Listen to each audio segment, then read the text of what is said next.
سو جاتے ہیں fit path پہ اخبار بچھا کے، مزدور کبھی نیند کی گولی نہیں کھاتے۔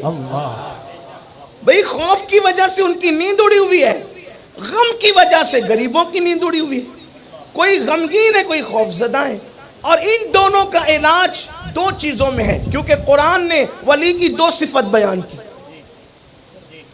میں جس کو ولی کہوں کوئی گارنٹی نہیں کہ وہ ولی ہو، آپ جس کو ولی کہیں کوئی گارنٹی نہیں کہ وہ ولی ہو۔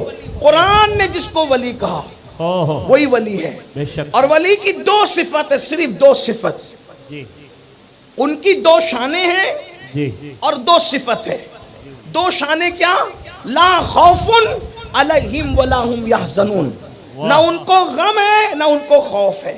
ٹھیک، اس کو آپ کربلا میں دیکھیں، کربلا میں دیکھیں، چار کافر اگر سامنے کھڑے ہو جائیں تو بڑے بڑے پہلوانوں کی ٹانگیں کانپنے لگتی ہے۔ توجہ کریں، ہاں موجودہ دور میں آپ دیکھ لیں، بلکہ چار نہیں، اگر ایئرپورٹ پر کوئی ٹیڑھا ترچھا دکھ جائے تو انسان سفر کینسل کر دیتا ہے نا؟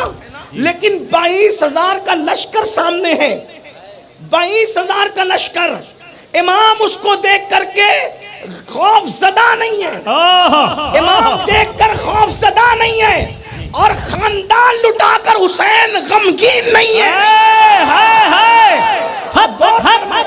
نہ خوف ہے نہ غم ہے،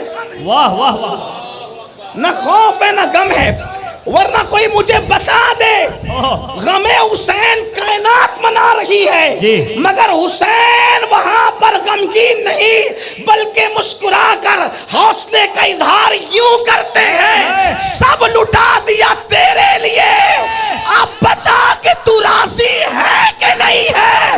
تو غیب سے آواز آتی ہے، تو میری رضا کیا پوچھتا ہے حسین، اب تو بتا کہ تو راضی ہے کہ نہیں۔ نعرہ تکبیر، نعرہ رسالت، فیضان تاجدار کربلا۔ سبحان اللہ، سبحان یہ وہ منزل ہے جس کو لاہور کا قلندر کہتا ہے، خدا بندے سے خود پوچھے بتا تیری رضا کیا ہے۔ بھائی غمگین آدمی تھوڑی نہ کوئی کارنامہ، غمگین آدمی تو بیٹے کا جنازہ نہیں پڑھا سکتا، وہ 72 لاشیں اٹھا کر بھی اگر خطبہ دے رہے ہیں، اس کا مطلب غم کہاں ہے؟ تو قرآن کہہ رہا ہے لا خوف علیہم ولا ہم یحزنون، ان کو نہ خوف ہے نہ غم۔ اگر ان دونوں چیزوں سے نکلنا ہے، قرآن سب کے لیے ضابطہ ہے، آپ بھی کر سکتے ہو۔ اگر ان دونوں چیزوں سے نکلنا ہے تو قرآن کہتا ہے دو چیزوں کو اختیار کر، ہم تجھے بھی ولی بنا لیں گے۔ اس لیے کہ دروازہ ولایت ابھی بند نہیں ہوا ہے، ولایت کا دروازہ بند نہیں ہوا ہے، آپ بھی بن سکتے ہو۔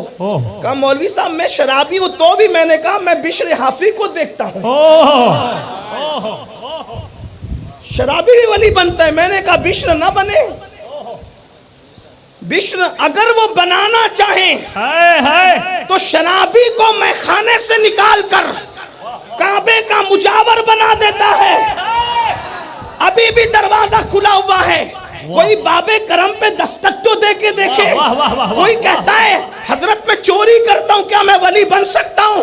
میں نے کہا چور چھوٹا ہوتا ہے، ڈاکو بڑا ہوتا ہے، تو اپنی چوری پہ نظر کیے ہوئے ہیں، میں تو فضائل ابن عیاض کی ڈکیتی کو دیکھ رہا ہوں۔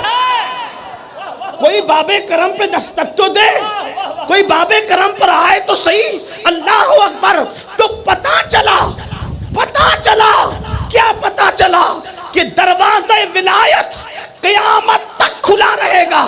نبوت ختم ہوئی ہے لیکن فیضان نبوت ولایت کے دروازے سے اہل بیت کے گھرانے سے تقسیم ہو رہی ہے۔ اے دل بگیر دامن سلطان اولیاء، اے دل بگیر دامن سلطان اولیاء، یعنی حسین ابن علی جان اولیاء۔ اور نبی کے گھر سے ولایت آج سے نہیں بٹ رہی ہے، بلکہ قاضی ثناء اللہ پانی پتی لکھتے ہیں دور آدم سے لے کر آج تک جتنے ولی ہوئے ہیں وہ سب کے سب علی کے فیضان سے ولی ہوئے ہیں۔ آپ بھی بن سکتے ہو، ولایت آپ کو ہی مل سکتی ہے. ہو سکتا کوئی میری بات کا مذاق اڑائے, لیکن یہ عرض کرنا چاہتا ہوں, قرآن جب کہہ رہا ہے تو آپ پابندی لگانے والے کون ہو سکتے؟ نہیں مولانا آج دور بدل گیا. ہم نے کہا دور بدلے گا, قرآن نہیں بدلے گا, فرمان الہی نہیں بدلے گا. کوئی آئے تو صحیح, وہی جامع ہے, وہی جام ہے, وہی مینا ہے, وہی ساگر ہے, وہی میخانہ ہے, وہی ہاتھ ہے, بس پینے والوں کی کمی ہے. ہم تو مائل بکرم ہے, کوئی سائل ہی نہیں, راہ دکھلائے کسے, راہ روے منزل ہی نہیں. قرآن کہتا ہے ولیوں کی دو شان ہے, لا خوف علیہم ولا ہم یحزنون. لیکن یہ جو دو شانیں ملتی ہے وہ دو صفتوں کی بنیاد پہ ملتی ہے, اور وہ دو صفت کیا ہے؟ الذین آمنوا. اگر تو مومن ہو جائے تو اللہ تیرا غم دور کر دے. بے شک. اگر تو مومن ہو جائے تو تیرا غم دور کر دے. کیوں؟ اس لیے کہ مومن وہ ہے.